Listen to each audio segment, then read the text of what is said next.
My name's Jake. I wanted to tell you, make this message, because if anything happens to me and any of my friends, somebody needs to know what's going on. I can't tell you where I live or my last name. You just have to trust me that what I'm talking about is real. This is a real place, a real town. It may even be your town. Welcome to Thoughtspeak, a podcast dedicated to the weekly discussion of K.A. Applegate's 1996 book series, Animorphs. My name is Coleman. And my name is Mitchell. Normally, I am super excited to get into these discussions. And, that is still very much the case tonight because our subject for the evening is, I will go ahead and say, my favorite Animorph book, thus far, anyway. I mean, that might still change as we're going through the series, but yeah, the capture is definitely my favorite. Despite how much I love the capture and how happy I am to talk about it tonight, some bad fortune has befallen me lately. So I got married, as you'll recall, you were there. That's not the bad fortune. That's not the bad fortune. I was going to say that I got married February 22nd, okay? And today's date is March the 13th, correct? Yes. I have already lost my wedding ring. Are you serious? Well, I didn't lose it, I'd like to say. I'd like to say it lost me. Oh, here's the question. Did you at any point take it off? Well, yeah, that's how you lose rings. Yeah, that was your first mistake. And this is why I'm against wedding jewelry in the first place, because it's losable and it's expensive. Yeah, but people don't take off their wedding rings. That's people kind of do when they go to bed at night. No, a lot of people don't. Those people are weird and old. My parents never took off their rings except if they had to do something really weird with their hands or something. Well, in this unfortunate instance, and I know exactly, how it happened. I was getting ready for bed and took it off and set it down on my nightstand. And then the next morning when I woke up, it was just not there. Now, I have at least 2 animals that I suspect of some kind of malpractice here. I know the cat likes to knock stuff off nightstands, and I suspect that my Chihuahua, Peanut, might have even eaten it, because she's not that smart. I mean, she eats rocks. So... So your life right now is basically a 90s sitcom. I guess so, yeah, except I'm not, following the dog around the yard waiting for her to poop a ring or anything. Why not? I guess I just have better things to do with my time. I'm just saying, that's a common thing to do. If you think your dog's ate it, you should take a moment, at least, to just rifle around in there. Make sure everything's in order. Oh, bro, you don't know how much dog poop there is in my yard right now. Dude, if freaking Ellie Sattler from Jurassic Park can go through an entire stack of Triceratops poop looking for, poisonous plants, I think you can look through tiny Chihuahua poop. Hey, if Ellie Statler wants to come over and get down on her hands and knees and crawl across my snowy backyard, digging through Chihuahua droppings, send her my way. I'm just saying, it's your wedding ring. It's worth the time. No.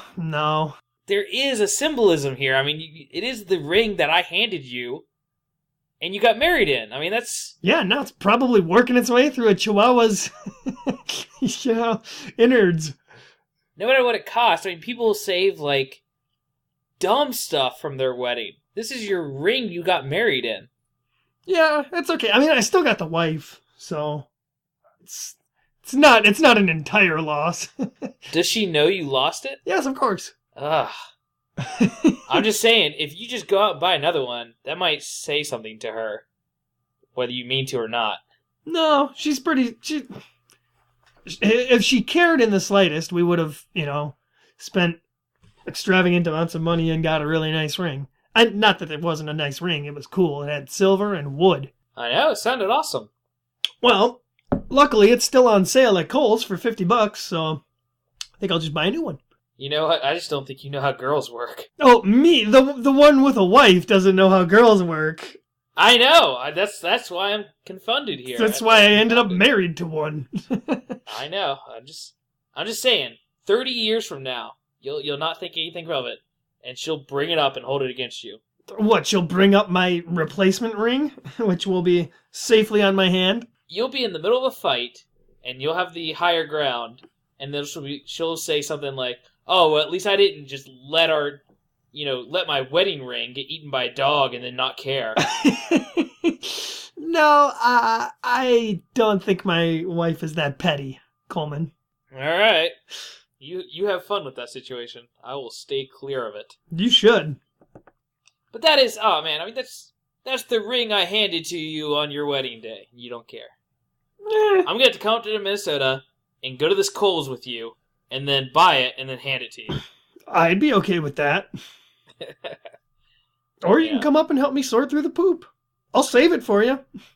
Yeah, just get the shovels out. It's not even that hard to look through poops. Like, oh, my dog just pooped, and you glance at it. No, dude, you don't understand. I mean, 2 dogs, and they're both little dogs, so they poop quite a bit. And it's just all piled up over winter. When it thaws in the spring, maybe you'll get a surprise. You know what? Wow, dog poop is strangely kind of on topic for our book tonight. It really is. But before we get into that, I did want to talk a little bit about some of the other Animorph sites and people out there who have been connecting to us since we started this podcast. Yeah? What about them? Well, they exist, and they're connecting to us. Oh. Well, you know, like, when we started this, the first episode, I obviously looked for places I could post the episodes and see, you know, where the fans might be and how we could get to them and shove our content down their throats as quickly as possible. And the place for that is Reddit. Yeah, that's definitely the main one. But I want to talk about that a little more here in just a second. First off, I want to give a shout out to Richard's Animorphs Forum, which you can go to at animorphsforum.com. They still have a pretty lively community. Yeah, I was surprised by the discussion that's still going on there in general. It's nice. There's another one called animorphsfanforum.com. Yep, which is at animorphsfanforum.com. I was going to mention that next. Which that one seemed about as active. There's still some people on there hitting it up, chatting. I managed to find someone in the chat room. Yeah. We'll leave that for some other podcast you want to do. I don't want to get into the details of your chat experiences. Me and Guitar Hero 1234 bonded. And then the one of the last things I wanted to give a shout out to was hiracdelest.com/blog. That's hiracdelest.com/blog. But no, that was one of the more interesting places I ran across, because they are just a huge archive for everything Animorphs. We're talking toys, video games, book covers, galleries, concept art. I mean, just a resource for any Animorph fan. They need to check it out immediately. And they still update their news and everything. So I was really happy to run across a site like that. Probably going to help us in some of these future episodes. Nice. Yeah, we certainly have a lot of sources of information should we ever need anything specific. Yeah, and I did also get a nice little retweet this week from Jeffrey Long, who's on Twitter. He basically is the leader, he's the creator of a new Animorphs audiobook project that they're trying to get started. I think they're casting some of the smaller bit roles right now, but he also plays Tobias in what they're going to, put together for an audiobook. Interesting. Yeah, so it was nice to get a retweet from him, and it seems like he's got a lot of followers, and yeah, I'm really interested in hearing what they do with an audiobook of the start of the first book, and I assume just go through the whole series. It's like we are swimming through the ear canal of the Animorphs fandom and taking root in everyone's brain. Yep. Releasing paralyzing toxins throughout the entire time. But yeah, so it's good to find those places. And as you mentioned, Reddit, which is just a resource for everything, but they have a crazy active community. The subreddit is reddit.com/r/Animorphs. And probably the most active place I've seen online for people just talking about Animorphs, and we're posting all our episodes on there, and yeah, it's pretty crazy. Yeah, speaking of posting all the episodes on there, it would be super cool if people came out, so to speak, to chat about the episodes and talk to us a little bit. Yeah, we also got a comment from user Subvisor on Reddit, and they had a really good idea. They were talking about how we were, in our last episode, or the episode before the last, we were begging for emails and audience interaction, and honestly, with how active the subreddit is, they made a good suggestion that maybe every week, before we actually record our episodes, we could post a discussion for an upcoming episode on Reddit in that subreddit. And I'll reach out to the moderators and see if they'd be down for that much spam from just us. But we could, take those comments that we get under that discussion and read those and the usernames on the air and integrate that into the podcast. So I'm all for Thoughtspeak, the podcast, being integrated into that subreddit, right? Just for discussion and reaching out to people. Well, we can surely give it a try. Oh, we'll try it, unless they shoot us down and ban us from Reddit. I don't see that happening, but that's possible. Anyway, but that's. I thought it was cool that there's still so many Animorphs fans out there, and we've obviously seen that just from all the people listening and subscribing so far on iTunes and Stitcher. Well, I can wait no longer. I am super excited to talk about The Capture. Remember, favorite book? Yeah, book 6, The Capture, as you said. It's pretty amazing. I think we should go ahead and jump into the review. So you ready? Totally. Help! Help! Help! Wait! Help! Help! Help! Wait! Stop! Stop! Their bodies were now hosts, harboring an alien form of life, a cosmic form, which to survive must take over every human man. So I ran. They're after you! They're after all of us! Our wives, our children, everyone! They're here already! You're next! You're next! You're next! You're next! You're next! Like I've said, today we are talking Animorphs Book 6, The Capture. The back of the book reads as follows. It was really bad when Jake found out his older brother was one of them. It was even worse when Tobias stayed in his morph too long. But nothing compares to the horror the Animorphs are about to face. Nothing. Jake, Rachel, Tobias, Cassie, and Marco have a feeling they know where the Yeerk's new base is located, and they've even figured out how to get in. How many people will really notice a few flies on the wall? But they never figured that they might get caught, or that Jake could fall into the Yeerk pool. That Jake could become a human controller. A Yeerk, the enemy. Wow, yeah, that really builds it up. Right away with that description, this is probably going to be a pretty important book to the series. Yeah, I mean, Leader of the Animorphs, captured. It's called The Capture. Yeah, it's kind of a worst-case scenario right off the bat. I mean, this is only the second Jake book at this point. Which I like that. It seems like they're taking, when they come back to the main character, Jake, they take his books pretty serious. Yeah, and if this were a TV show, this seems like, it'd be a good season finale episode or something. But they get to it right off the bat. Unless you're the showrunners of Animorphs the TV show, where it's like some random 5th or 6th episode. Yeah, did they actually do this episode in its entirety? Oh yeah. Well, I don't know the extent they went to with the cabin in the woods and all that, but they did enough of it that they could do the phone call at the end. Yeah, that was something I wanted to point out when we got to the end, but we'll talk about that later. So this week the cover is pretty similar to a bunch of the others. You have your cloud-based background. It's super yellow, and Jake is wearing like a purple turtleneck. Yeah. Or something. What is that? Well, it's 90s fashion clothes, I guess. Yeah, and he's in the most awkward position. Yeah, that is really not a leader of the Animorphs majestic pose. Sometimes they put him in weird positions because they want them to be matched up with what they're morphing into.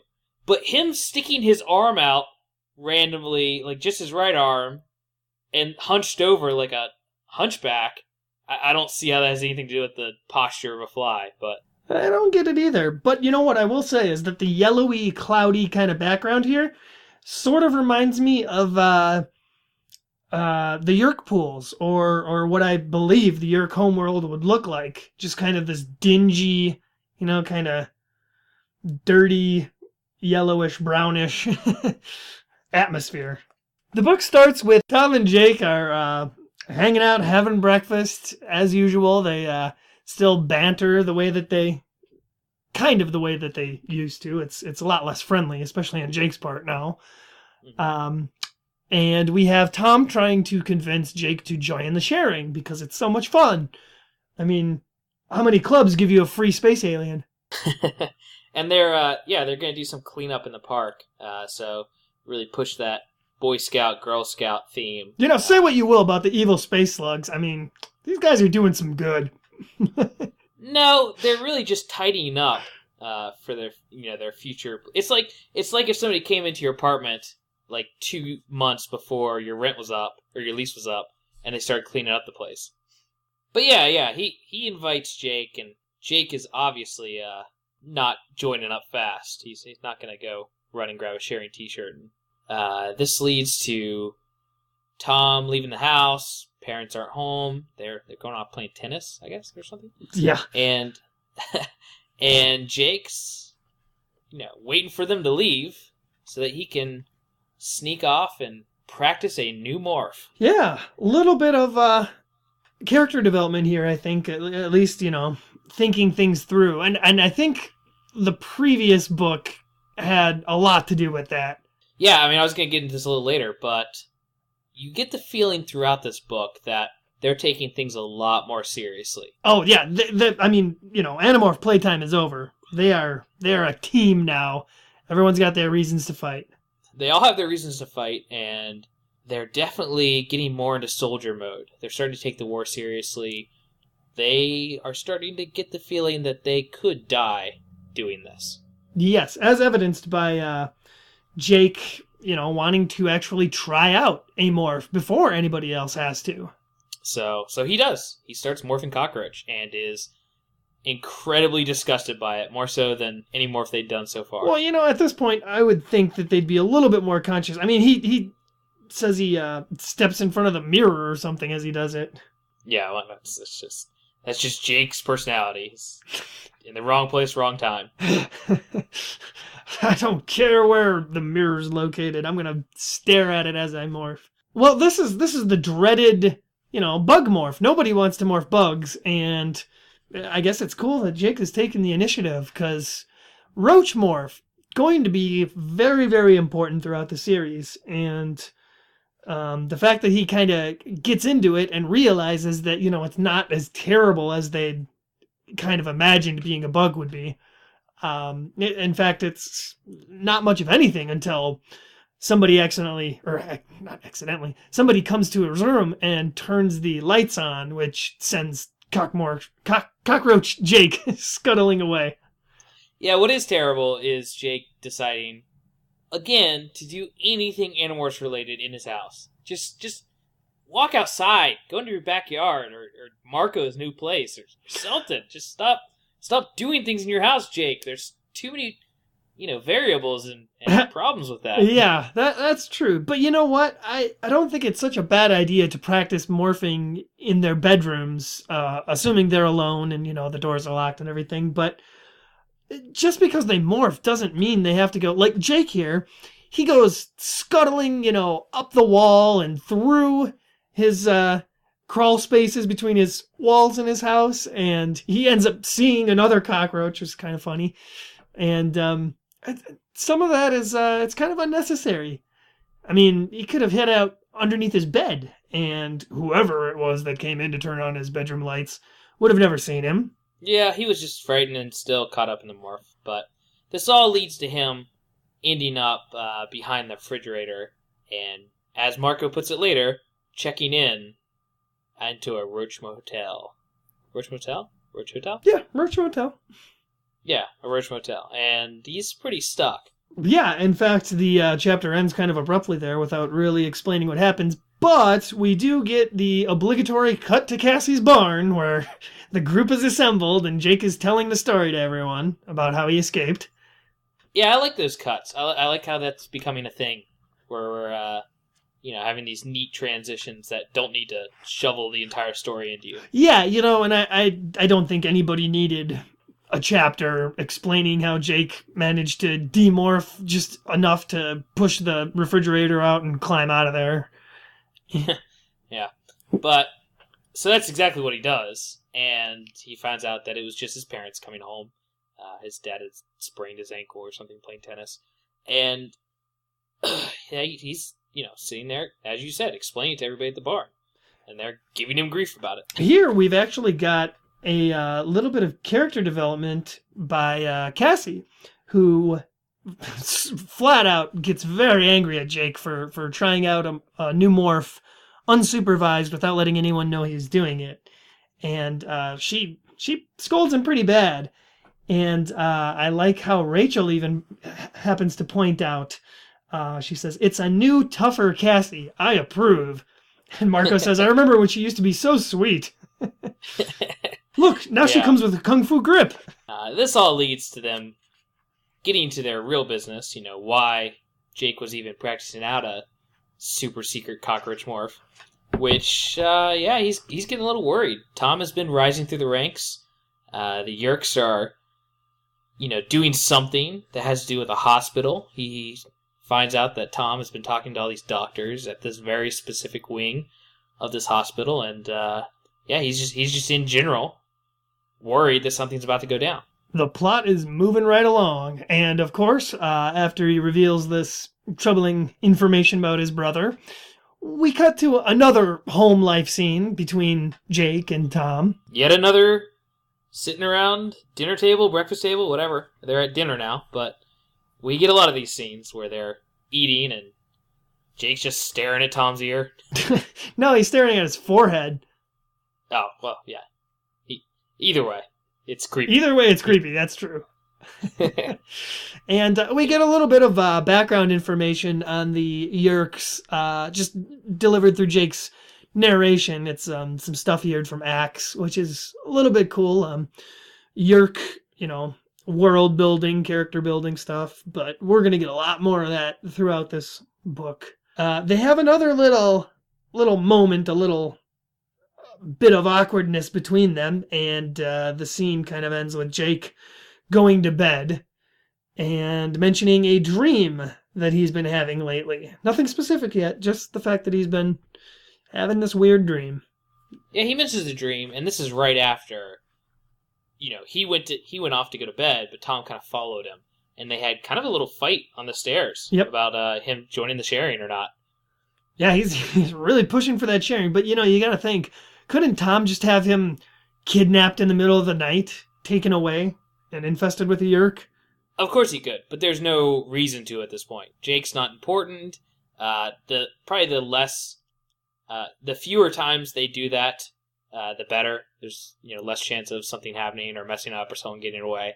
So they probably reserve that for incredibly important people or people who have caught them in the act of something. I suppose. Everyone moves on to Marco's new apartment. And a very subtle little bit of character development here on Marco's part as well. After it was revealed in the last book, where his father says he's gonna, get his old job back and start working again, and we just have a very little hint of that here. Yeah, it looks like it's paying off. And this is great, because they're there specifically to have everybody else practice the cockroach morph, and specifically to practice it for understanding human speech while in morph. And there's an absolutely great line from Marco here, probably his best so far, and I'm going to just straight quote it from the book here. "I can't believe we are actually going to practice a morph. we never practice. We just do it, and when it's a huge disaster, we try and deal with it then.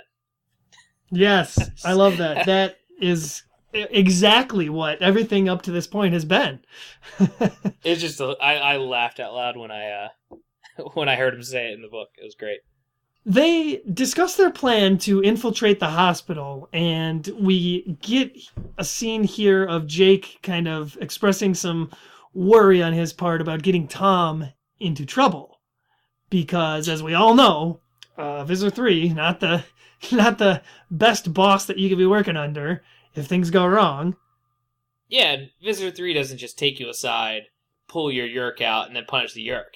He makes an example of you and your host body. Exactly, as we saw in Book 3 when he, straight up murdered a Hork-Bajir controller for shooting their ship. Yeah. So he's pretty worried about that, and he expresses it to everyone, and even starts mentioning his dream, and kind of we finally figure out what he's been dreaming about, which is pretty metaphorical. Jake's tracking Tom through the woods. Yeah. Tom turns around and Jake is Tom, and a tiger's coming to him. Wow, that's a metaphor right there. Yeah. But obviously he's just worried about Tom and having to possibly eventually take him out. And, his friends, being the good friends that they are, consider the possibility of maybe backing out, but Jake himself says, no, we have to go through with this. I don't care. I don't get special treatment just because I'm the leader. Well, he didn't say that, but he thought it. So. He said, we can't not do a mission because of me. He spoke it to himself. Cut to everybody meeting up outside the Sharing HQ. I guess this is where they're going to go to try and learn more about the big bad hospital plot, we'll call it. Yeah, so they get into the dingy alley next to the building where Sharing meetings are held, and they find an abandoned building, actually. They knew of an abandoned building. He says they walk into, I think they go into a basement of an abandoned building, even. Well, it leads to them, going full cockroach morph and trying desperately not to watch each other as they morph. But they go into cockroach and head into action as Tobias kind of does his thing, scouting out the sky and watching their back on the outside. Oh, one thing I wanted to point out about how dated this book is, I suppose, is right away at the beginning of Chapter 7, we've got Rachel concerned about how long the mission's going to take because she says, I set the VCR for 2 of my favorite shows, but I forgot to tape the movie of the week. Do you remember that from the 90s, the movie of the week? They still have movie of the weeks. They do? Yeah, on certain channels. Movie of the weeks are still kind of a big deal in the TV industry. I mean, some people really get excited, like actors and stuff. They get excited about booking a movie of the week. Oh, well, I guess in this new age of digital streaming and whatnot, I've lost sight of what's really important. The movie of the week. Well, movie of the weeks, I think there's probably a ton of them on Netflix. You just don't know they're movie of the weeks because they just show up as a normal movie. Yeah, well, and, every day is movie day with Netflix. We should get them to sponsor us. Subscribe today. Only $8 a month, and you can still do the DVD mailing service. Well, luckily, Cassie's taping the movie of the week, so we don't have to worry about that. Yeah, thanks, Cassie. she's proving her worth, Yeah, she's recording it for all of us, really, if you think about it.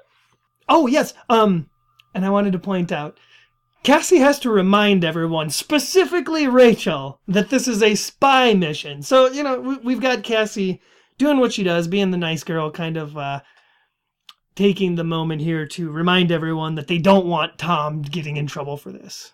She's got Jake's back, and even at the beginning of the mission, all she can think about is Jake. So, you could say they're getting pretty serious.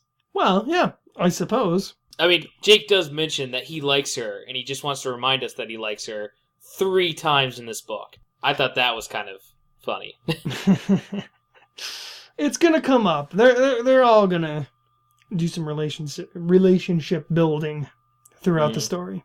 But they do make their way inside. They find their cracks and crevices and get past the bouncer who's outside the Sharing meeting, they're ready to listen in and see if they can glean any secret knowledge from this meeting. It's such an important meeting.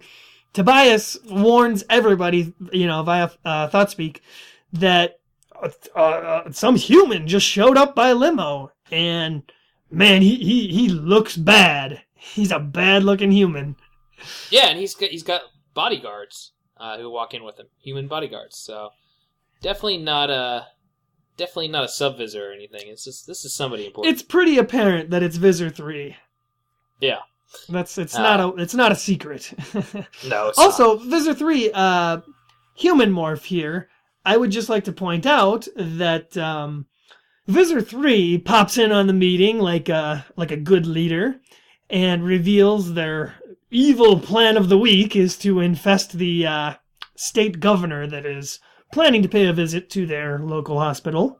Not only that, but I mean, yeah, they took this hospital with him in mind as a target, but they also say that just by holding this place, this one wing of this hospital, they can churn out 200 controllers a month.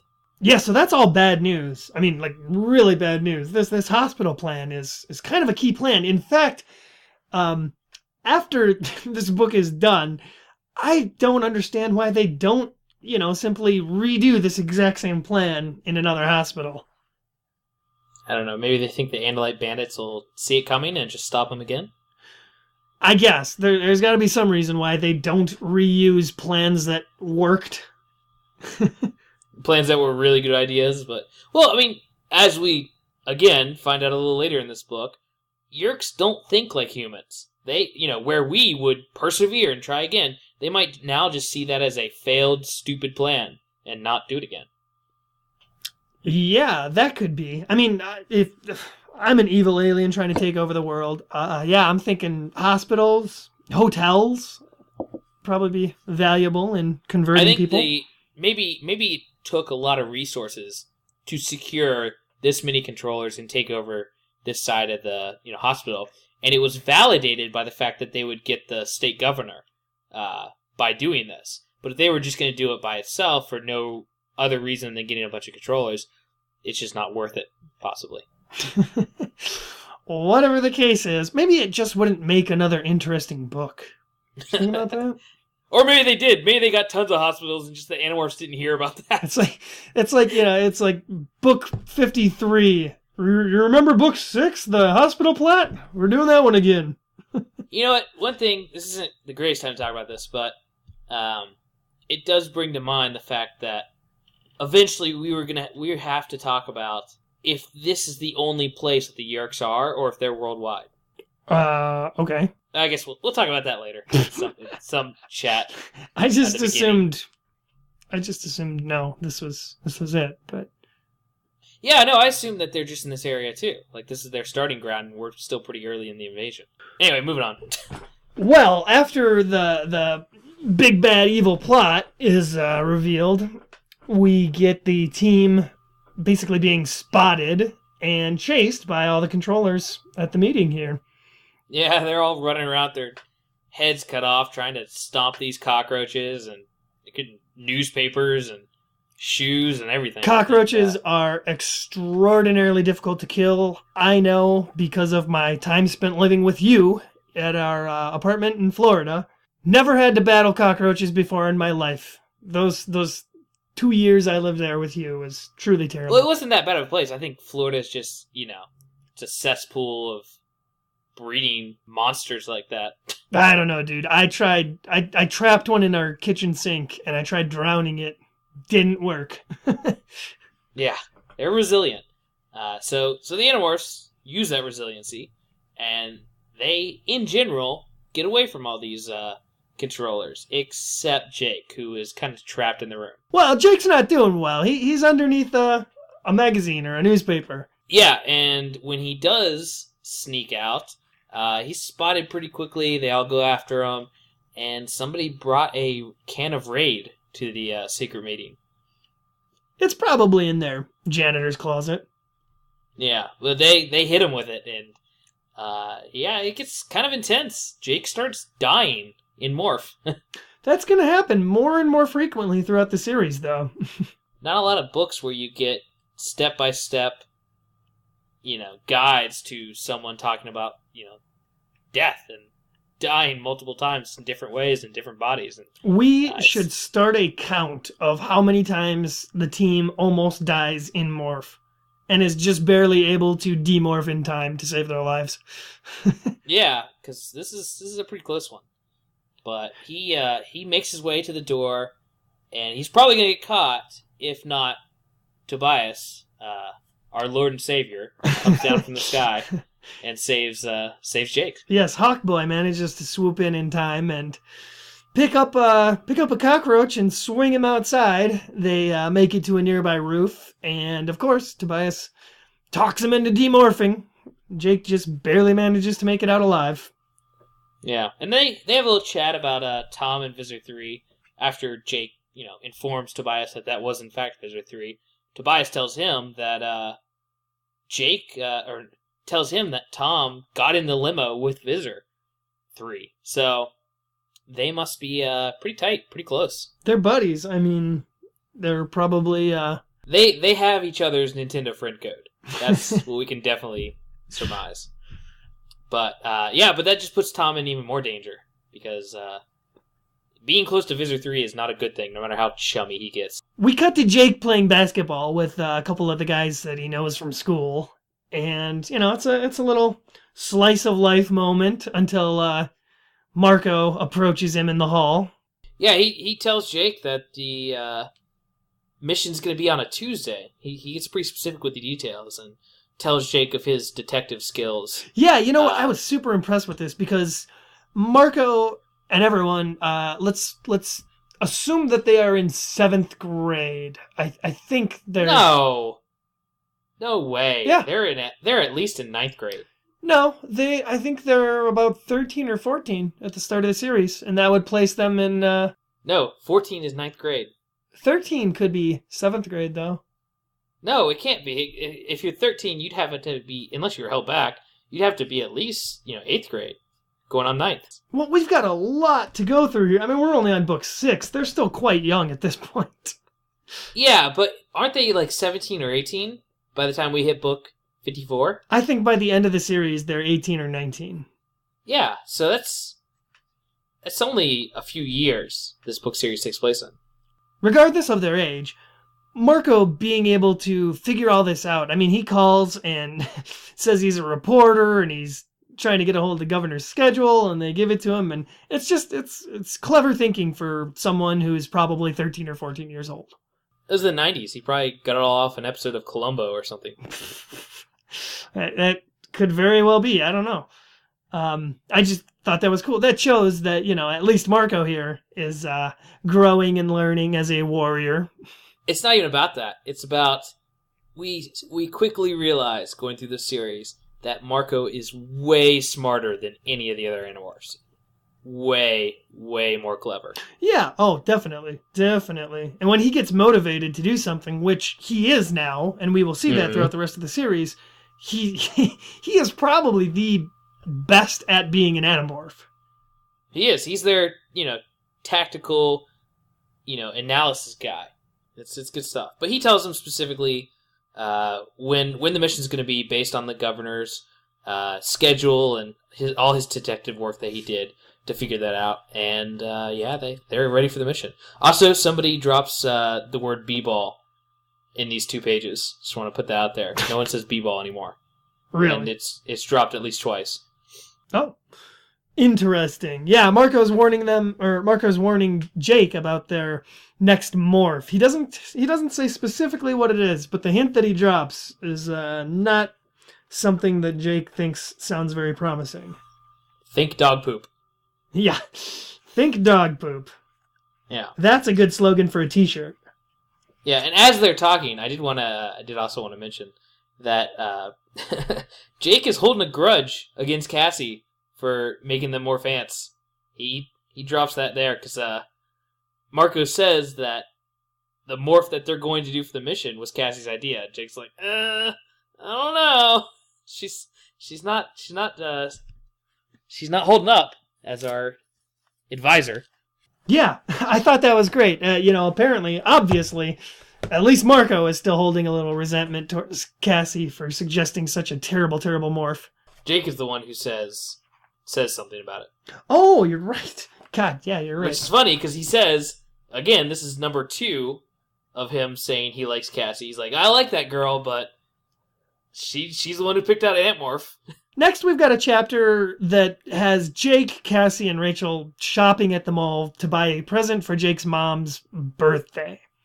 What's amazing here is that Jake says, oh, I'm terrible at getting gifts. Last year, I got her an Amazing Spider-Man number 3. And she hated it. What Jake's mom doesn't realize, I looked this up, because after I read this, I was blown away. I went ahead and looked it up.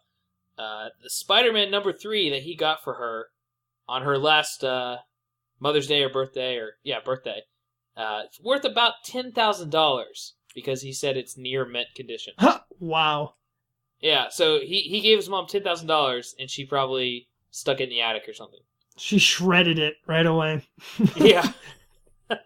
So, yeah, he gave her an amazing present. She just didn't realize it. That's pretty good. I wonder if in the 90s that wasn't that valuable. No, it probably was. I think Kay Applegate's just...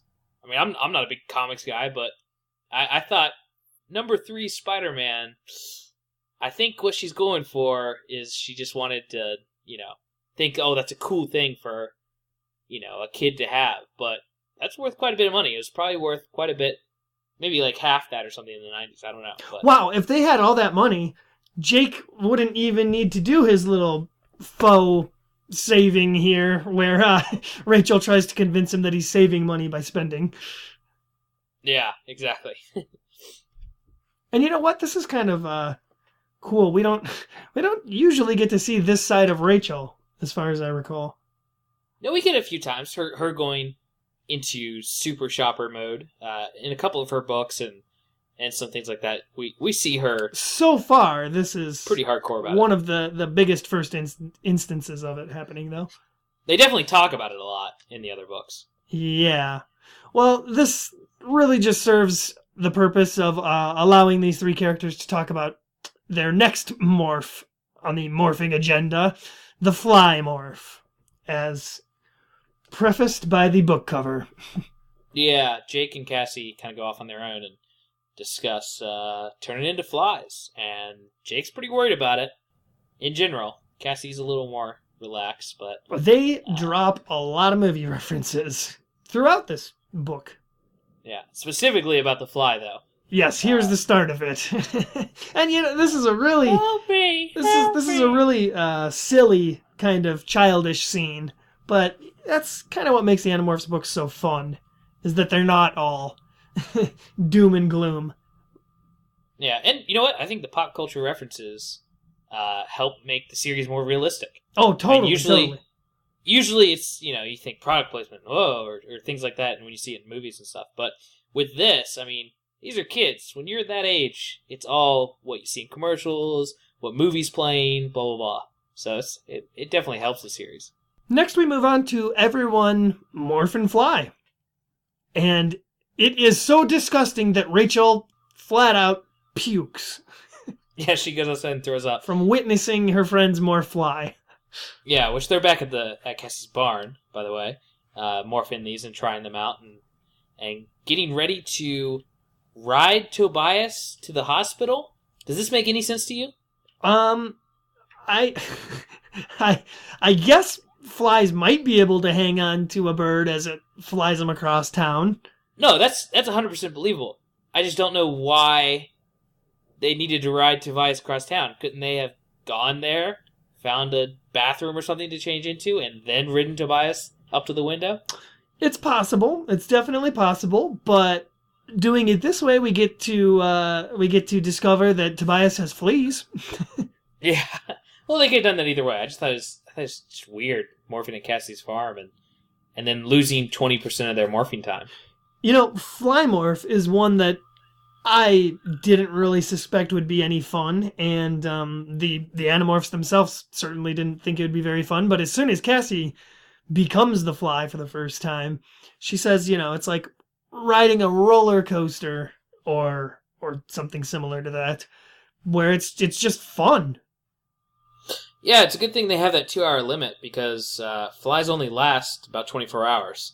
So that time limit actually probably saves their lives if they were going to hang out and fly more for an extended period of time. I don't know what would be more fun, flying around as a bird or flying around as a fly.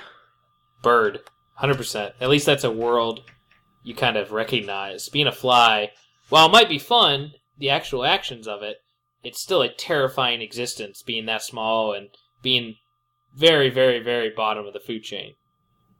Yeah, but you can fly really, really fast compared to your size.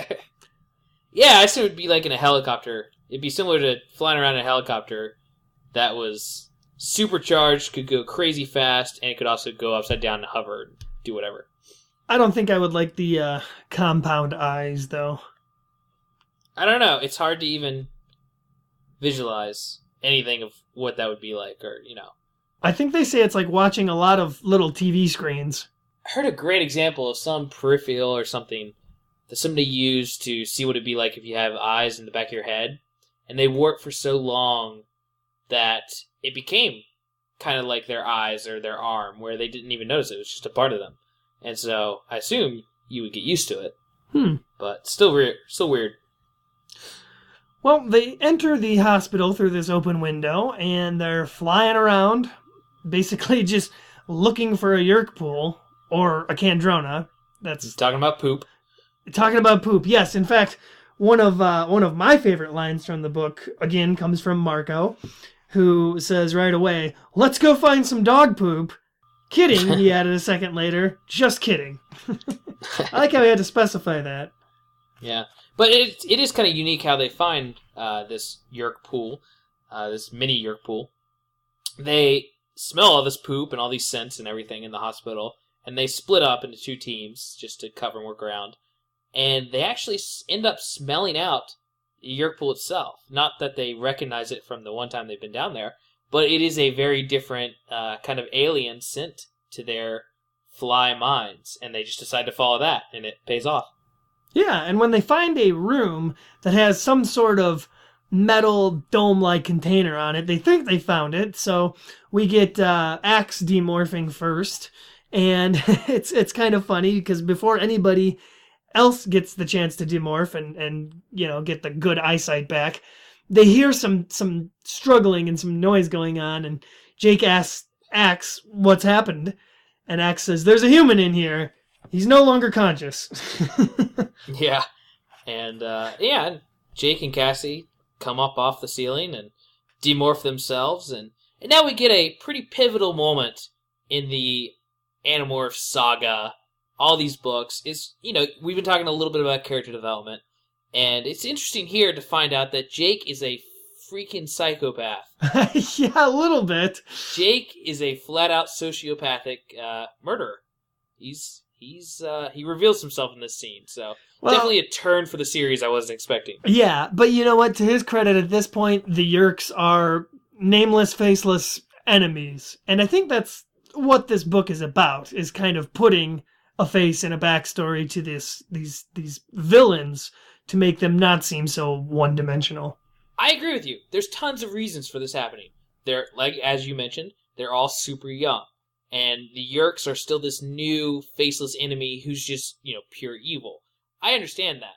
But still, it also doesn't help that Axe is there, just egging him on. Axe could care less about, boiling a bunch of Yerks. But yeah, Jake, they find this mini Yerk pool in this hot tub. Yeah, terrible choice in container. Even though it's deactivated and taken apart or something, somehow Jake has, repairman knowledge and is able to cross the wires back together to get this thing going. And yeah, he's gonna go ahead and kill thousands of people. Not quite people, but yeah. It's the same thing. I didn't say humans, but they're people. They're thinking, sentient people. Yeah, and he straight up murders them. How many were in there? They said thousands. Or at least hundreds. It's quite a few. Well, after Repairman Jake, finishes his business and starts the jacuzzi setting, this is when we get the controllers breaking down the door and busting in shooting. And the jig is up. Yeah, the jig is up. And Jake happens to, unfortunately, be knocked face down into the Yerk pool by one of these ricochets from this shooting. Is that realistic? Would a ricochet do that and not kill him? No. A ricochet could. I mean, because people have survived gunshots to the head multiple times, so it's rare, but it could happen. And a ricochet, that means the bullet, basically, I doubt it's a full-on ricochet where it hit him and bounced off. It's probably more of a glancing blow that just scraped against his skull a little bit and then flew off. So, just enough to extremely surprise him and disorient him enough to fall over. No, it says it hits him, right in the head and pretty forcefully knocks him in. Well, then it's a crazy small caliber, but I don't know. Whatever. It happens. Book said it happens. That means it's real life. Jake ends up face down in the Yerk pool, and as we all know, it's not going to end well. Yeah, it's weird that they try to just allude to it without telling you that a Yerk got in. They try to keep it mysterious, even when the back of the book says that he's going to get infested. Well, no, this is actually really smart from the writer's perspective here, because she says that Jake goes unconscious when he's in the Yerk pool. He wakes up, and he's just got a splitting headache, of course. Why not? I mean, yeah, but once you hear that, I'm pretty sure every reader knew what was going on. Well, if they read the back of the book, yeah, they would. But yeah, so he's out of the fight. Rachel and Marco make their way, to where the noise is, and they join the fight with Cassie and Axe. Yeah, in Battle Morph, and Marco, in his Gorilla Morph, carries Jake out of the place while everyone escapes. Yeah, and they get to a kind of secluded, wooded area nearby. And the whole time, Jake is just in his head thinking, wow, this headache's getting worse. What's going on? And what is this? Is there a voice? What's that voice? That's crazy. I don't know what's happening. Jake's hearing voices. He's starting to realize that he has no control over his body. Things are not looking good. Yeah, and on the outside, Marco is standing over him with Cassie, and they're just trying to talk to him or get him to react in any way, and he's just zoned out. Yeah, he's really spacing. Yeah, and Tobias and Axe show up. Oh, this is where the Yerk starts to find out all about the Animorphs from Jake's memories. He's reading them like a book. Yeah, and Jake now fully realizes what is going on and starts flipping out. We are introduced to the Yerk, good old Temrash 114, recently promoted, who reveals pretty straight away that he happened to be Tom's former controller. He's going through Jake's memories, finding out about all of his Animorphs, or all about the Animorphs, and this is when he kind of introduces himself. And immediately following this, Jake, or Controller Jake, gets up and starts acting normal and insisting that he's okay when everyone's still quite concerned about his health. Yeah, and he jumps right into it. I mean, he was zoned out for a bit, but he recovers, and things are not looking good for, Jake trying to give them some sign of him being taken over. Because as he points out, this Yerk is doing a spit-spot perfect replication of his mannerisms and speech patterns and how he would make a decision on things. He does make a critical mistake, however, when Axe unexpectedly arrives, and he turns around, sees the Andalite, and for just a second, which is more than enough time, he makes this kind of sickened sort of face of hatred and disgust at seeing an Andalite. And Axe figures it out immediately and accuses him of being the Yerk. Yeah, I'd like to think that on the Andalite homeworld, they have some equivalent to the stop, drop, and roll procedure for, be on alert. Your friend might be a Yeerk, like big propaganda posters, and so they're just ready. If anybody acts weird or gives them, I guess, a snarl or bad facial expression. Yeah, you get a tail blade in your face real quick. Yeah, which is exactly what happens. Right, and Jake at this point, or Yeerk Jake, what are we going to call him? Temrash? Temrash. Timrash. No, I'm calling it Jake. I don't care, it's Jake. Jim. Yeah, because Jake and Tim. Timmer. So no, we should start calling the Yeerk Tim though. I like that instead of Timrash every 5 seconds. I'm not gonna call him either of that. I'm just gonna say Jake and the Yeerk. Jake and the Yeerk Tim. With Axe accusing Jake of now harboring a Yeerk in his head, everyone is very quick to jump to Jake's defense. But Axe even says himself, he's no expert on human facial emotion expression, and he asks them, what was that then? Was that disgust or was it something else?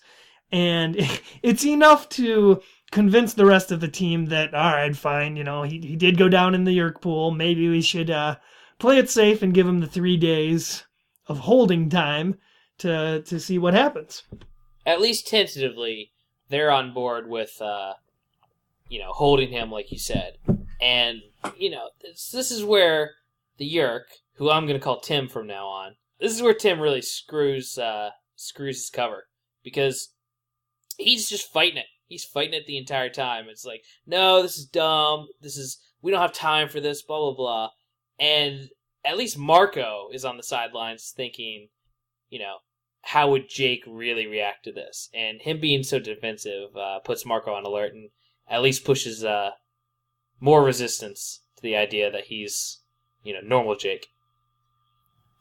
Well, and it doesn't really help the case that he ends up losing his temper and calling Axe Andalite filth, which is kind of the it's the F word for Yeerks, Yeah. He tries to come back from that, but it's just silly that he went that far. I mean, I know Yeerks are an angry race in general. They've definitely got some sort of complex with the rest of the universe, thinking they're small slugs. But yeah. He flips out, calls him Andalite filth, and there should be no doubt at that point. The Yeerk is still confident, though. He's like, "Oh, I just messed up. Sorry, guys. You know how we do when we get mad at Axe and we call him Andalite filth." I was stressed. It's been a long day. Yeah, whenever we were shoveling snow up in Minnesota and it was a particularly stressful day leading up to your wedding, I'll get really angry and call you, human filth! That's what you call me on a good day. But yeah, so that was just completely unconvincing on Tim's part, not on writing's part. Well, he had to have some other sort of tell for them to grow suspicious, or else this book would have had a very different ending. Yeah, the book series is over. Everyone starts discussing where they're going to take Jake and how they'll take shifts kind of watching over him for these 3 days. And the plan is to have Axe morph into Jake to carry out, his family life and try to fool his parents, which we can all tell right away is probably not going to go that smooth. I want that book. Yeah, I want that book too. It sounds, from what we find out later, sounds hilarious. But Tobias suggests that they go to this cabin in the woods. Great movie, by the way. But he's got this cabin that people don't really frequent that often. It's kind of run down. It's like half the roof's fallen in. So probably pretty secluded and a good place to hold a hostage if you were into that sort of thing. Yeah, important to note, I guess, is that this cabin also exists within the foresty kind of area that they were traveling through in Book 3 as wolves. So no shortage of land for the Animorphs team. But they get him there, and the Yeerk is still pretty confident. Oh yeah, he's plotting his escape at the very moment. Yeah, but he's a little less cocky, and when they actually get him tied up and everything, Jake actually starts ribbing him a little bit. He starts making fun of Tim. And, that's not a good thing to do with the Yeerk in your brain, because the Yeerk immediately starts bringing up all of Jake's fantasies and dreams and using it against him to just embarrass him and make him feel ashamed of himself and small. Which, honestly, this could have been a lot worse. Luckily, Jake is pretty mild-mannered, and his biggest fantasy was just, playing basketball in the NBA. Yeah. Another thing the Yeerk starts doing is plotting his escape, and he's trying to figure out who the weakest links in the team are. And the ones he comes up with are obviously Cassie. Surprise, surprise. Since she's the one who's the most interested, in Jake's well-being. I think he sees that as kind of an easy target, but the other target that he tries to think might be interesting or fruitful is Marco, which I think all of us readers know. Marco would never fall for any of his baloney. Yeah, he completely underestimates Marco. But in this time, the Animorphs are starting to get together and figure out who's going to stay and leave, and it ends up Rachel is going to take the first shift in watching them, and it gets a little later, and everybody heads out. Rachel sits down, and I don't know if she has a deck of cards or anything, but she's hanging out. It should be pointed out, though, that at this point, the Yeerk is still trying to barter with them a little bit, and he's very doubtful of the plan that, Axe is going to screw this all up. He won't be able to pull it off. He won't be convincing.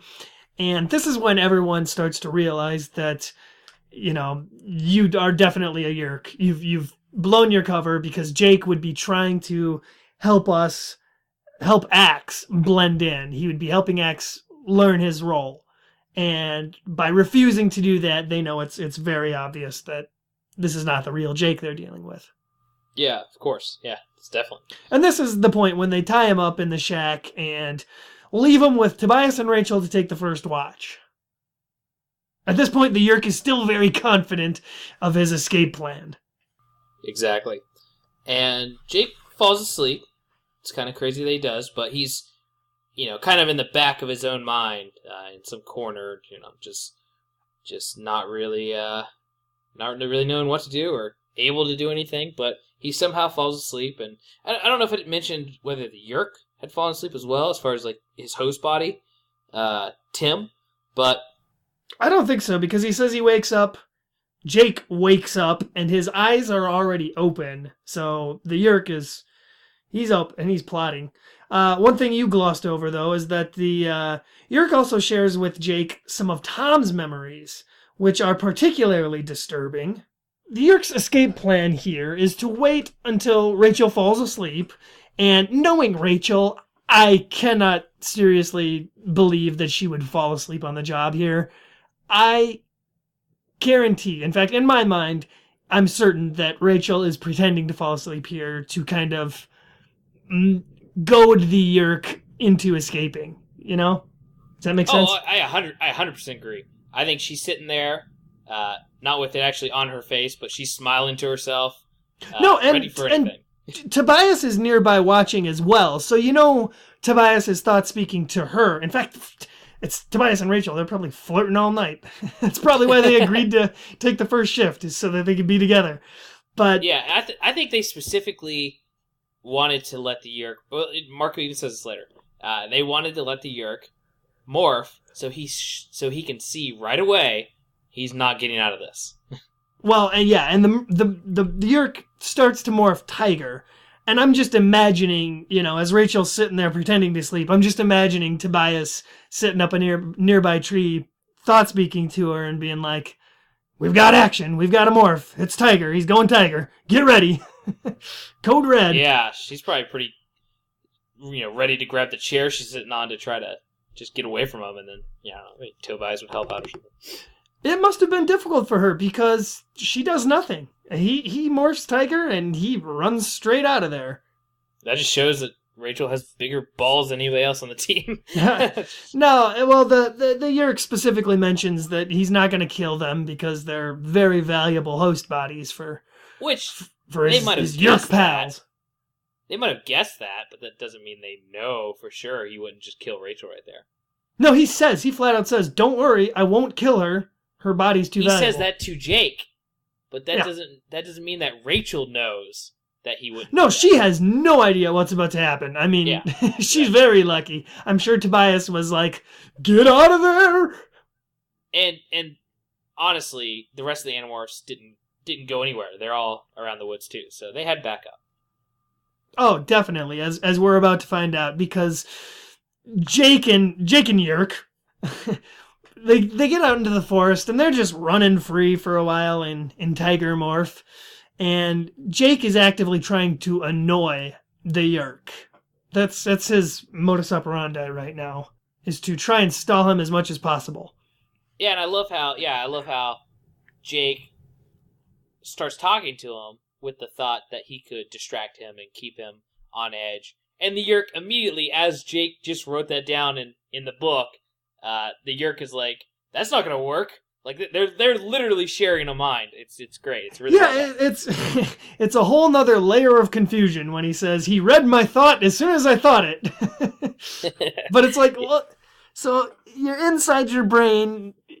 There's his obvious like consciousness, but he has a subconsciousness within his mind where he can think while he's thinking. It's like an exhibit meme.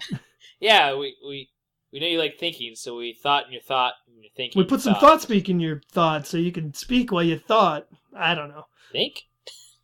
The point is, they're out there in the forest, and the Yerk's getting kind of tired, kind of frustrated. Things aren't going 100% great, but he gets the bright idea that he can demorph, and he's got a much more efficient morph for getting around, and that's Jake's Falcon morph. Yeah. And he tries it. He gives it his best shot, but before he can even get halfway into Peregrine Falcon morph, he's hit by some other kind of bird, and he's attacked, and it's just confusing and disorienting for him. And finally, somebody is taking advantage of this, 2 to 3 minute morph time that it takes. Oh yeah. If this would have been some TV show or something, everybody would just sit back and let the morph happen and then try to stop him. But they're very clever in the way that they basically just entirely shut him down. They don't even allow him to really get into any of his dangerous morphs. And this is what we were talking about earlier, with the Animorphs being more organized and using guerrilla warfare tactics against an enemy. And this is super well done. Yeah, we've got Cassie in Owl morph is the one who is revealed to have been attacking him. And Owl morph, obviously, much better adapted to the night, whereas Jake's Falcon morph is not going to be as good. And after the Yerk demorphs again, he goes through Jake's list of morphs to try and figure out what's going to be the next one. And ends up settling on Wolf, which he thinks is going to be super helpful. Oh, yeah, and he gets into it. He starts traveling, and this actually seems like a pretty good idea until he starts hearing some howling in the woods. And this is coming from probably the other Animorphs, because their plan is to basically warn the nearby wolf pack, which we saw in Book 3, The Encounter, that they know is in the area. Yeah, everybody's morphed wolf now, and they're howling, and they're just really getting the forest active and alive, because very shortly, Jake and the Yerk run into the scent. I want you to use his name. Use it. Temrash, good old Temmie. Jake and Temmie run into the scent of the alpha wolf, and it's great because Jake is trying to convince him, like, oh yeah, go right on up to that big old alpha wolf who's been in tons and tons of fights, and why don't you tell him about how great the Yerk Empire is, and we'll see if he cares. Yeah, and he obviously backs off because that's the Yerk way. Yeah, but Jake is bringing the snark. Oh yeah, Jake is feeling pretty confident now, and they back up right into regular human Marco. Yeah, I like this a lot. Marco shows up, and he's in his morph outfit, and he's cold as heck, and not having a good time. This is pretty badass. I think this is like a cinematic moment. Like, this wolf walking through the woods, and Marco just walks out of the dark and is like, "Are you done?" Yeah. Very, very cool. Definitely. Especially since he sees Marco and he thinks he's going to attack for maybe a brief second, and then just out of the darkness, out of the gloom, I imagine there was a big haze of fog rolling through the forest, and this giant elephant steps out from behind Marco. Very cinematic. Yeah, I want to shoot it right now. Well, anyway, Marco manages to convince the Yeerk, just don't even try anything. It's not going to be pleasant for you. And the Yeerk agrees. And the Yeerk, this is the thought that Jake has running through his mind, that this is the real big difference between a human, because between a human and a Yeerk. Because a human will keep on fighting the impossible over and over and over again, even if it makes zero sense and it'll never work. Where a Yeerk looks at the situation and is like, there's no way I can win, and just gives up. Yeah. We have the Yeerk giving up and following Marco back to the shack. Yeah. And at this point, they go through the rest of the night, and the next morning, attempt number 2, the Yeerk... Bad idea. The Yeerk just must not gone through all the memories of this morph, because he goes ant, and immediately is attacked by an enemy colony. And no, I would like to think that a lot of the time spent the rest of this night and into this morning, I'm sure the Yeerk was just sitting there contemplating his memories of Antmorph and just how terrible it was, and running the risk of it and thinking about it. And it's you never even think about this, but Jake's in there too. And when inevitably the Antmorph goes horribly wrong again, this is twice that Jake goes through this terrifying, terrible, terrible scenario of Antmorph and getting ripped apart by other ants. Although this time I think there's a little validation to it. What do you mean? Well, I mean, sure, it's terrifying and everything, but Jake is he's got to be giddy that this Yeerk is like, "Oh, I'm going to get away," and then it's like, "Oh, no!" I don't think so, dude. I think Jake is right there being like, "Oh my god, don't morph ant. It's not going to work. You don't want to do this. You really don't." Everybody has post-traumatic stress disorder because of Antmorph, and I don't think Jake is any different from anybody else. I don't think he wants to be doing it. And yeah, they gloss over it in the book, but, if this was a full adult novel, I think this could be an entire chapter on just him and this Yeerk debating Antmorph again. But unfortunately, we don't get that. We just get the cliff notes. He morphs ant, it doesn't work. Yeah. And this leads them back to the shack, obviously, and tied up once more. And it's kind of interesting. The Yeerk starts telling Jake about when the Andalites arrived on the Yeerk homeworld for the first time, and how the Yeerks, they only had Jed morphs, and did you say Jed? Yeah. You pronounce that Jed? Yeah. Gedd. I've been calling them Ged. Could be either way. Who knows? Alien pronunciations. But so yeah, the Yeerk goes into a teeny bit about when the Andalites, came to their homeworld, and refuses to go further into it. But it's definitely a little taste of something I want to hear more about, and I know where it goes eventually. But yeah, we'll get a lot more of this another day. And it goes into the last day of the Yeerk's life cycle here, and he has one last escape attempt of trying to morph Falcon again. He thinks he can really get out of there with this Falcon morph. That's his ticket. But Tobias, right away, swoops right in, gets a hold of his little pre-formed Falcon head in his claws, and he threatens to, he says he could kill, but that's not really what he needs to do. All he needs to do is pull out his Falcon eyeballs, and he won't be getting very far in that. And that is enough, once again, to shut the Yeerk down and make him give up. And these aren't empty threats. I mean, the Animorphs know that, Jake can morph out of this and be fine. So we really could have had an entire, 2 or 3 chapters of the Yeerk trying to escape and them just mauling whatever body he was in just to hobble him. Yeah, I feel like if this were a longer novel, I would have really liked to see more of this book dedicated to this part of the plot. They're sitting there talking, Jake and Tim, in Jake's head, and they're discussing, like the Andalites. They're going through, a lot of the Yeerk's experiences and his warnings, and it's a really contemplative, conversation they're having. The Yeerk's given up. He knows he's going to die. And as he dies, Cassie comes over and she comforts Jake, and she was told by Axe kind of what this process would be like. This part's really gonna suck. Yeah, it's not gonna be nice. Because we are entering the fugue. The fugue state. Or the fugu. Fuge? Fuge state? Fugu. I'm going fugu. Anyway, Tim's on the outs, and and as he goes. And loses connection with Jake little by little. An interesting thing starts happening. Jake starts seeing just a flood of memories from all the other hosts that this Yeerk has ever had. He sees Jed or Ged, eyesight and memories from that. He sees himself as a Hork-Bajir, running around, I assume, cutting salads and stuff.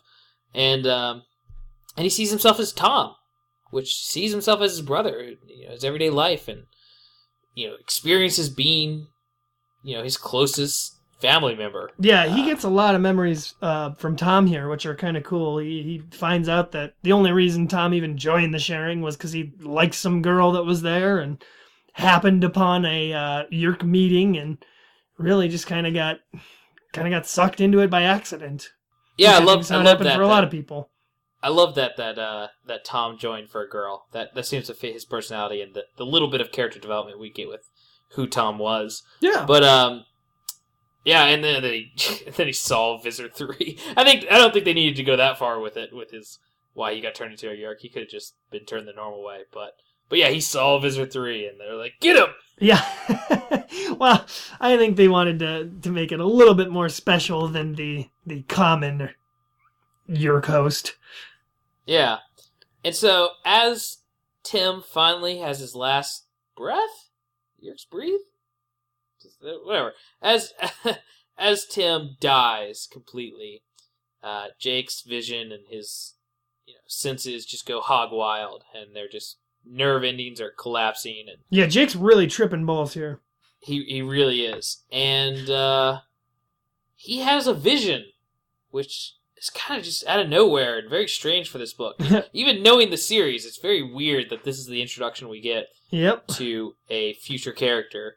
But he's a vision of an eye connected to a mechanical / organic body. Yeah, he's not sure if it's a creature or a machine. But some kind of huge figure, some powerful being, that he just has no idea what he's looking at. And it's just for a flash. But it happened. There it is. That is the introduction of a very, very important, omnipotent character that we will see later on. Mm-hmm. It's Krayak.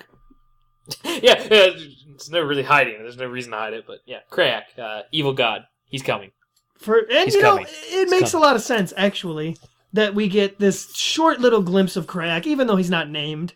Because given what is going to happen in the next book, I guess we makes sense that we'd start seeing hints like this. However, what I want to know is why this memory of Krayak exists within the Yeerk. Did this Yeerk encounter Krayak somewhere? Or... Is that what you took it as? I didn't take it as a memory. Oh, you didn't? No, I just took it as... This is a pivotal moment for Jake, and Jake's, like you said, his brain is going through something crazy, and maybe he just saw a brief glimpse into the, spatial time flap of the universe. Well, and it could have been Krayak just, actually watching him, because, Krayak's creepy like that. He does stuff like that. Knowing Krayak, I'd like to think that this is a pivotal moment in like 150,000 timelines of Jake, where in all the other timelines some big event happened, or they went to Mars, or something crazy, and it just didn't happen in this timeline, but he got a glimpse of it. I don't know. It could have very well been an instance of maybe Crayak setting up events. Perhaps Jake, wasn't supposed to end up in the Yeerk pool with a Yeerk in his head, and Crayak kind of tipped the scales like that. Who knows? Or maybe this is the first time that Crayak really shifted his gaze to the Animorphs. His gaze onto specifically Jake. It could be, and I don't know if we'll ever quite know the answer to this. But we'll make a point of it. Mm-hmm. This is the moment when the Yeerk is finally dead. He's fallen out of Jake's head. Jake wakes up and looks down, and there's the dead, dried out husk of the Yeerk slug that was in his head laying on the floor. And that is the end of this situation. Yeah, it's pretty sudden. After he's dead, we move pretty quickly into the next scene. Where are they? Hold on. Are they at whose house are they at when this happens? It's another scene of Jake at home with his family, and this is when his parents are questioning his strange behavior over the past couple of days. Yeah. Even Tom points out, and we should mention that Tom has a new Yeerk in his head. Which he got before all this happened. He got it right when Tim was granted the governor as a new host. Yes. So that means, in essence, that Tom is now out of the hot seat as far as Visitor 3 goes. Yeah, and it's a nice little wrap-up scene where they laugh about how much Jake was eating, and obviously Jake has much more on his mind. He's still glancing over at Tom and having a new perspective on what Tom is really going through, which is just a horrifying experience that he now can relate to. We've got a excellent final scene here of Jake planning a telephone call. He, where do they go to do this? I can't. That's what I was asking you. Are they in Cassie's barn? Maybe. I don't know. It's kind of irrelevant where they're doing it from, but Jake calls Tom on the phone, and he half morphs, I guess, to do a wolf morph, just enough to make his vocal cords kind of sound odd, I guess. And he delivers a very touching little a little message of hope for Tom here at the end. He tells him, not to give up. Yeah, and it's a great way to end the book. I mean, it's a really powerful scene of him doing something extremely foolish and stupid, just to maybe help his brother out a little bit, or make him, not lose his sanity or his, like you said, his hope for getting out. Which, I'm going to go ahead and point this out. After having recently watched a few episodes of the Animorphs TV show, I think the TV show actually completely nailed this scene. Yeah, really well. I was going to point that out too, is that somebody posted the clip on Reddit a couple months back of this very scene from the TV show, and I like the way that the TV show did it a lot better. Instead of having Jake kind of awkwardly half morph wolf and kind of garble his little message into the phone, we've got Axe building some kind of, I don't know, phone jammer device or something. Another deadly trip to Radio Shack. That allows Jake to call Tom not only anonymously, but it also modifies his voice to make it unrecognizable.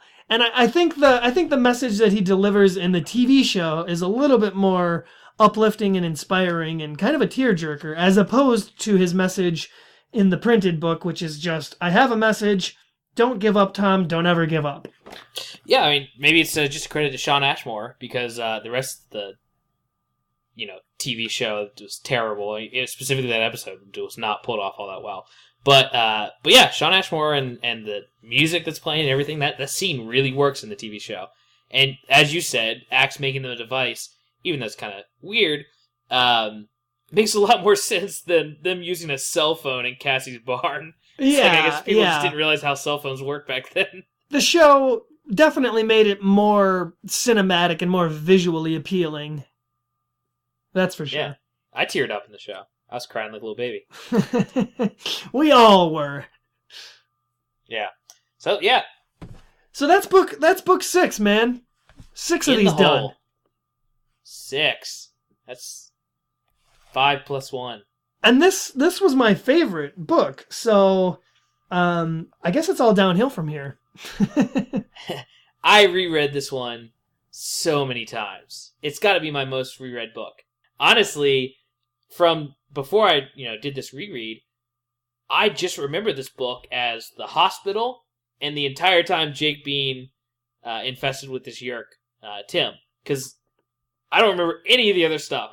That part was so powerful and so well written. It's all I remembered from this book, even though I read it so many times. Yeah, I guess I just constantly forget how short the Yeerk being inside Jake's head is. It's definitely the last third of the book, but it's still fine. I mean, we get 2 new bug morphs that are interesting enough to carry the rest of the book, and a great horned owl morph. Yeah, that's in there too. It's new. Oh, you're right. That is new. Yeah. I just hadn't even thought about it because I don't pay attention to Cassie morphs.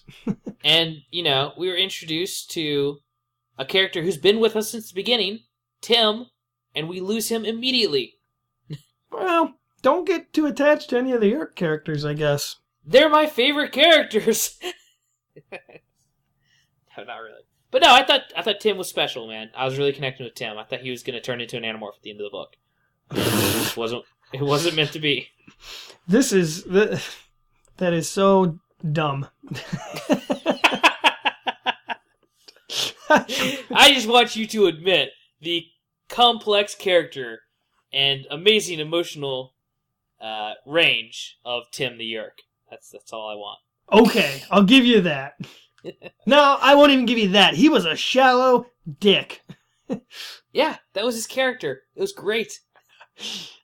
Too bad we won't get any more development out of him. We will miss you, Tim. We will miss you. What do you think they did with his little dried up Yeerk body? Do you think they just left it there, or maybe gave him a proper burial? Tobias ate it. Oh, gross. Hey, life's hard for a hawk. He's got to get it where he can. I guess so. Maybe we should get into the review. Okay.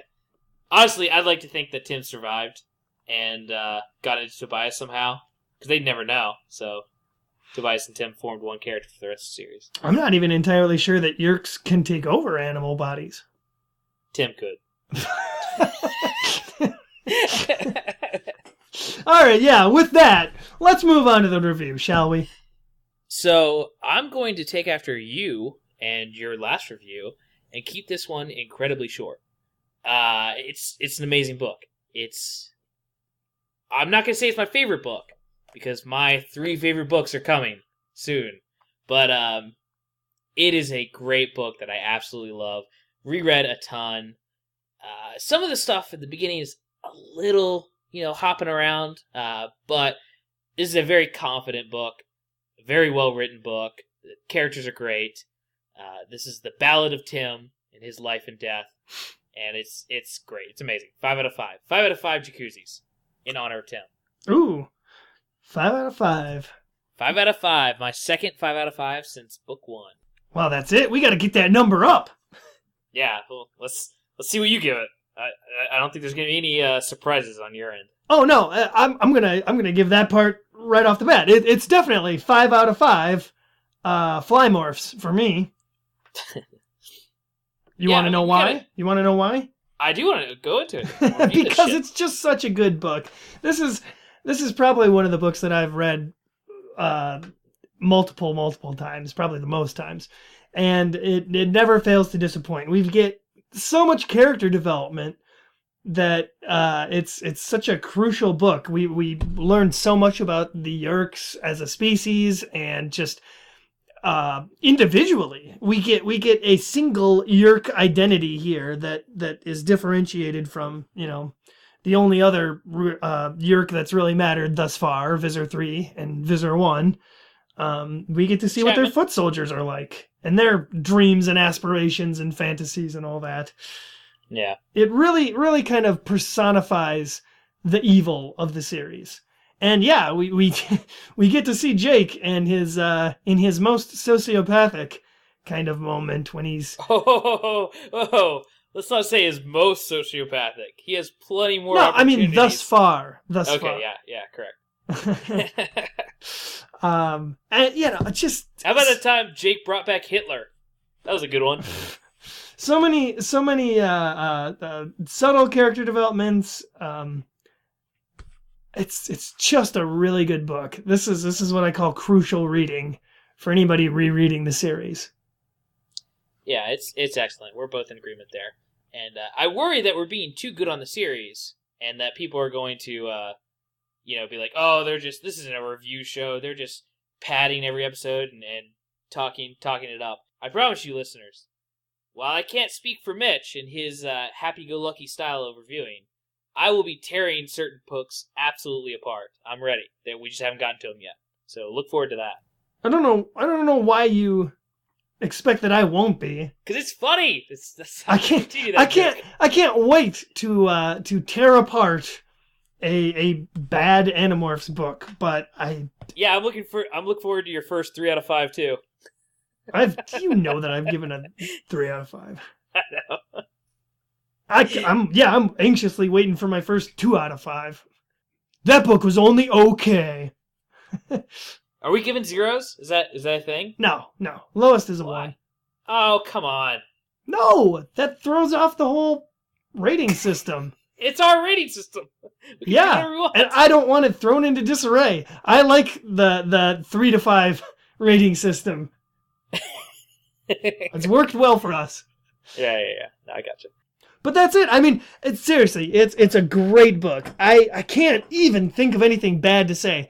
I guess I'm only disappointed that the Yeerk in his head stuff is not a little bit longer and more of the focus of the book. I mean, they definitely bill it as this is the book where Jake becomes a Yeerk, a controller, and that's a very small part of the book in actuality when you're looking at it.